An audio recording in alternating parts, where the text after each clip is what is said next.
राम राम। जैसा कि पिछले प्रसंग में मैं मंथरा के विषय में आपको बता रहा था,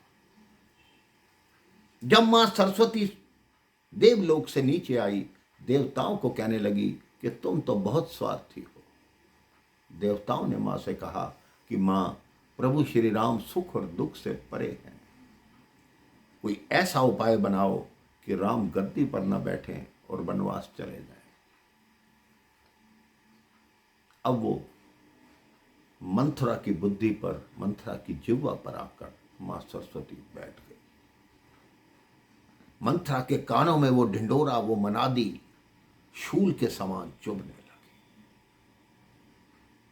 क्योंकि महारानी कैकेयी की वो सबसे प्रिय दासी थी, वो कुबड़ी थी। लोग उसकी हंसी उड़ाते थे, उस पे व्यंग करते थे, उससे विनोद करते थे, जिससे मन ही मन वो चिढ़ती रहती थी। जब उसने सुना कि महाराज दशरथ ने राम का राज्याभिषेक किया है, तो उसके मन को यह सहन नहीं हुआ। उसके मन में था, ये मेरे भाई बहन चाहे जैसी भी थी, लेकिन श्री भरत जी को बहुत प्यार करती थी। अब वो माता कैकेयी के महल में आई।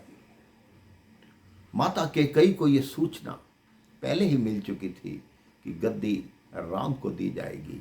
मां कैकेयी बहुत आनंदित थी कि वो प्रभु श्री राम को भरत जी से भी ज्यादा प्रेम करती थी, और प्रभु श्री राम मां कैकेयी के महल में ही ज्यादा रहा करते थे। अब मंथरा आई और चुपचाप खड़ी हो गई। मां कैकेयी ने कहा, देख मंथरा, राम के राज्य की खुशी में मैंने ये सबसे सुंदर हार तेरे गले में डालने के लिए रखा है। मंथरा ने क्या जवाब दिया कि ये माला मेरे गले में डालने से अच्छा है मेरा गला ही काट कर फेंक दे, ताकि तेरे बुरे दिन मुझे अपनी आंखों से ना देखने पड़े। महारानी कैकेयी अचंभित रह गई। बुरे दिन आए मेरे बैरियों के, क्या बात है, तू ऐसी बातें क्यों कर रही है?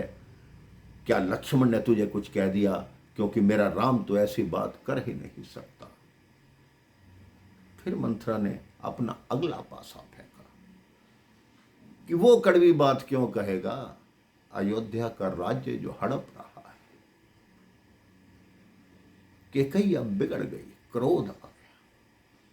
तेरी बुद्धि भरमा गई है मंथरा, कैसी बातें करती है? मेरे राम के विषय में ऐसी बातें करना बिल्कुल छोड़ दो। अब मां सरस्वती का चमत्कार देखिए। मंथरा की बुद्धि, मंथरा की जिह्वा जैसे जैसे चलती गई, मां कैकेयी की बुद्धि भी भरमाती गई। आप कहीं बाहर जाते हैं मेरे भाई बहन, तो एक बैग बनाते हैं। जो कपड़े सबसे नीचे रखते हैं वो सबसे बाद में निकलते हैं। कैकेयी के मायके के जो संस्कार थे वो स्वार्थ के संस्कार थे। दुनिया में 3 तरह के स्वार्थी होते हैं मेरे भाई बहन। पहले वो कि मेरा कार्य बन जाए, दूसरे का बने या ना बने। दूसरे कि मेरा कार्य बन जाए लेकिन इसका ना बने। तीसरे कि मेरा कार्य बने ना बने, लेकिन इसका कार्य बिगड़ना अवश्य चाहिए। वो तीसरी तरह के स्वार्थी मंथरा थी। कैकेयी के मायके के जो संस्कार थे वो स्वार्थ के थे, लालच के थे, लोभ के थे। अब मंथरा ने जितने रघुकुल के संस्कार कैकेयी के उस बैग में ऊपर रखे हुए थे, उसको एक एक करके हटाना आरंभ किया। जब वो अयोध्या के सारे संस्कार हटे, तब वो स्वार्थ के और लोभ के संस्कार बाहर आए। मंथरा ने बहुत भांति माता कैकेयी को समझाया।